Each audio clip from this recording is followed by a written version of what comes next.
All right. Well, thank you all for coming. We'll go ahead and get started with this press conference. Obviously, we're here today to address the charges that were brought down yesterday, actually the indictments that were handed down by the grand jury on our officers yesterday. We were really surprised when those came out. We did not expect that to go down that way with Felipe Gallegos being charged with murder. That is something that we just feel is inappropriate, and the officer went in that day to work to do his job. And in reality, he should be receiving an award of valor. Instead, today, he's posting a bond to keep his freedom. And that is something that every officer in this city and county should be aware of. I mean, what we're witnessing today is the death of proactive police work. I mean, seriously, when you go out, you work hard, you do your job, and you get charged with felony indictments. It's a sad day in Harris County. But I want to make no mistake about it. Some of the things that DA Ogg said yesterday is just not factually accurate. Number one is she made the comment that the Tuttles are innocent, ordinary people. Well, if the citizens of Harris County consider having narcotics in their home and shooting police officers average and normal, then we have bigger problems than I expected. That is not average and not normal. These officers went out there that day, and yes, Gerald Goings lied to get an affidavit. He's dealing with his own issues, but that had nothing to do with the rest of the officers on that scene that day that performed to the highest level possible to protect the citizens of Houston. They entered that residence not knowing what Gerald Goings had done, and they did their job to the best of their ability. One officer, Sadell Lovings, will never walk again because of the actions that were taken that day in that house. 4 of our officers were shot by Mr. Tuttle, and there is absolutely no rationale behind that. We are hoping that we get a quick day in court for our officers. The rest of the officers that were charged with a myriad of things that had nothing to do with the execution of the warrant. Understand that. In reality, only 3 people have been charged in an investigation that the DA's office spent a year and a half on, and all they come up with is irregularities in overtime slips.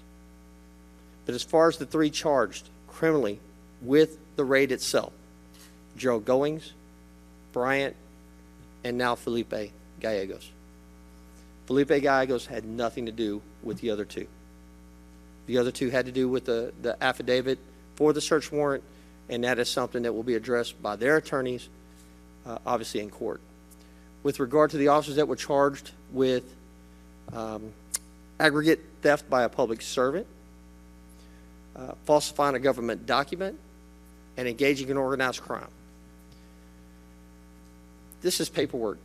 This is nothing more than overtime slips that the DA's office is claiming, hey, they weren't where they said their overtime slip showed them to be. Well, guess what? That happens every day around this city. An investigator gets a call to go from home to go investigate a robbery, and he's going to interview the suspect. He may not go to the scene. He may go to 1200 Travis, talk to the witness, talk to the suspect. Never make that scene, but what's he going to carry on the overtime slip? He's going to carry the address that the incident took place. I say the same thing for our officers that, protect the mayor. Their overtime slips are going to say City Hall, though they're going to be wherever the mayor is. Does that mean they're falsifying a government document? I don't think so. Officers around the city every day put down an address that they're going to do their overtime when they may not be there. They may be, in the era of pandemics, we can work from home. We have laptop computers. We have air cards. We have cell phones. A lot of our work can be done at home. Does that mean we're not working overtime? No, it doesn't. So I believe that this is a stretch by this DA. I expect that our attorneys, the attorneys that we hired for each of these individuals, will do a phenomenal job. And these cases will turn out just like those that the DA's office has prosecuted before when the winds say you should prosecute. We got the, can't remember the name of the company now that she prosecuted for the violations during Harvey. We've got the poker rooms. We've got the doctor yesterday. There's plenty of things that the DA's office obviously gets wrong. This is one that she has overreached, overstepped, and our officers can be proven innocent at the end of the day. We look forward to our day in court. This is just another one of those political processes that she likes to go through. It is nothing more than TV justice at its best for her to go out and charge our officers. I find it a little odd that our officers weren't allowed to testify in court yesterday, in the grand jury. Felipe was ready to testify yesterday in grand jury, and he was told to go home. Didn't need him because they had already made up their mind what they were going to do. And I find it a little suspicious that they hurry these up and pass them out right before the deadline so that a certain attorney can get over there and file his wrongful death suit. I'm pretty sure that'll happen today or tomorrow. So for right now, we're going to stand behind our officers. We're going to support our officers. And we're going to do everything we can to make sure that they're taken care of. They will be supported by this organization, and I believe by this department. I know the officers that are standing up here with me believe in these guys. They know they're out there doing their job, doing the job to the best of their ability, and they will continue to do so if allowed to. And I see them coming back to work one day after all these cases are dismissed and being productive members of our organization. I will open up now for a few questions. Just to clarify, so there's 11 overall officers or current and former officers who are 12. I believe it's 12. And you guys are paying for the defense, or you're supporting All but goings. all of them? Correct. Brian as well? Correct. And so is your belief that everybody except for Goins did nothing wrong and That is my understanding. The only issue that we had with Bryant is something that his attorney has broached us about, and we do believe that that was in the course and scope of his line of duty as a police officer.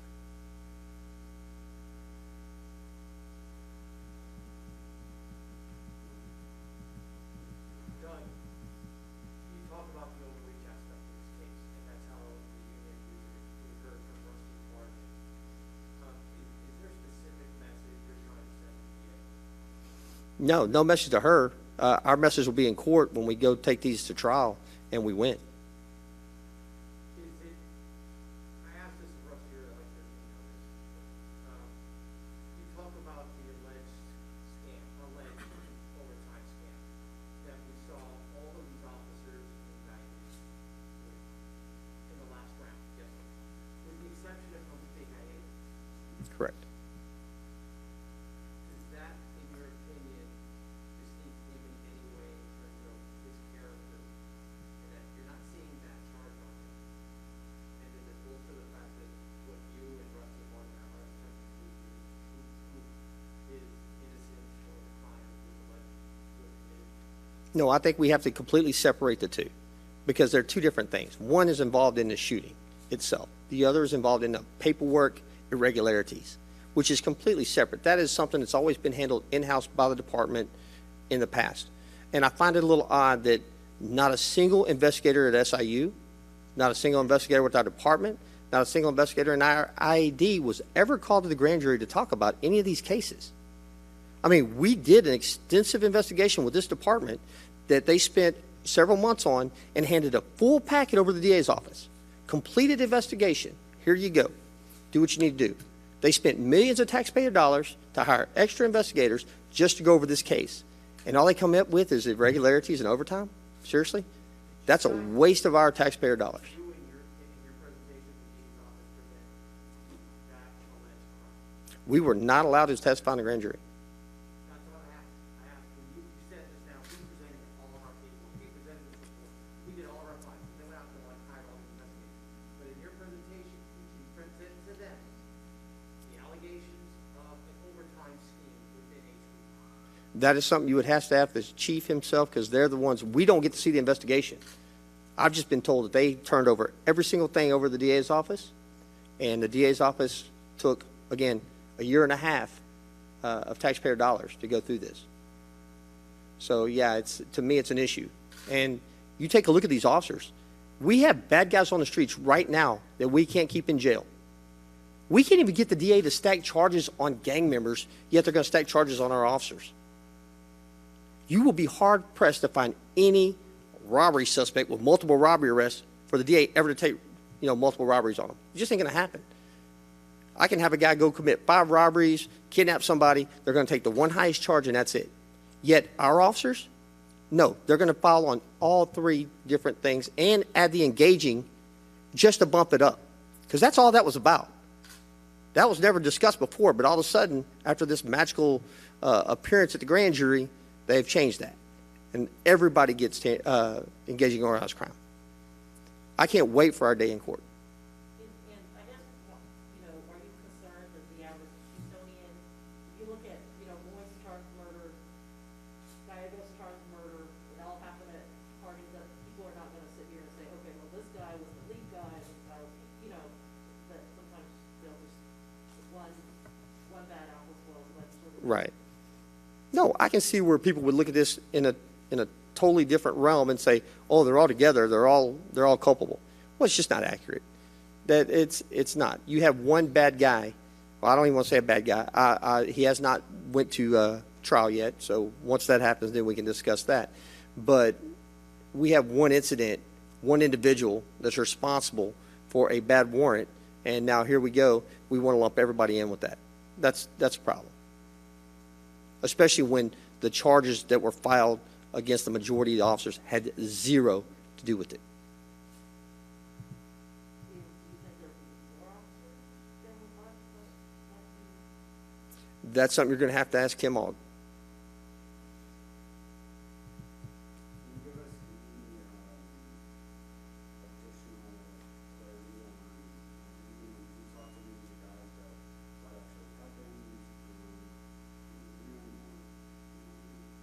No. do you have any thoughts about whether or not there's purpose to release the ballistics report from the shooting or anything like that? That's a question you need to ask the DA and the chief, the department. We don't have any control over that. I have no problem. I have no problem with it myself. It's going to be out there eventually anyway. Let's get it on out there. Again, this is just one of those instances where I believe that this is basically a political ploy to satisfy her base. And at the end of the day, our officers are good officers. They go to work. They work hard every day. And again, I don't know why any officer would want to do proactive policing in the city with this kind of reaction. As you indicated, Frank, so let's get it on out there. Is that you saying that the city shouldn't be spending taxpayer dollars moving forward to defend not releasing this report? Again, that's above my pay grade. That's something the chief and the city have to determine. My opinion, I don't care. It's all going to be out there eventually anyway. It doesn't matter to me one way or the other. So, and understand, these officers, Sadell Lovings, Frank Medina, and the others, not only are they good officers, they're true friends of mine. I worked with them at Southeast. I know their character. I respect each and every one of those officers. I consider them brothers and friends. And I think everybody up here, most of these officers and sergeants know them, and they know their character, and know that at the end of the day, those guys are going to be vindicated, and they will be back at work. We talked about this case, noting that you are not privy to a lot of information. If this goes to trial and, the prosecutors show that this aggregate theft, was indeed righteous, or their claims that it was aggregate theft are righteous, what do you think? That's the case, then we'll deal with it at that point in time, and we'll see where the chips fall. I'm not afraid of trial. I say, let's go. So is this the most political case you've seen in regards to HPOU? That's hard to say. Since I've been at the union, yes. That, or maybe Shane Prevet. And you see how that went for the DA's office. again, someone that they never called in to talk. So, seems to be a little pattern of that. Anyway, thank you all for coming. If you have any questions, you all have my cell phone number. And I want to thank my board for being here, my executive board's here, other board members and officers of the department who actually believe in these officers and know that at the end of the day, they're going to be all right. And just keep them all in your prayers. Thank you.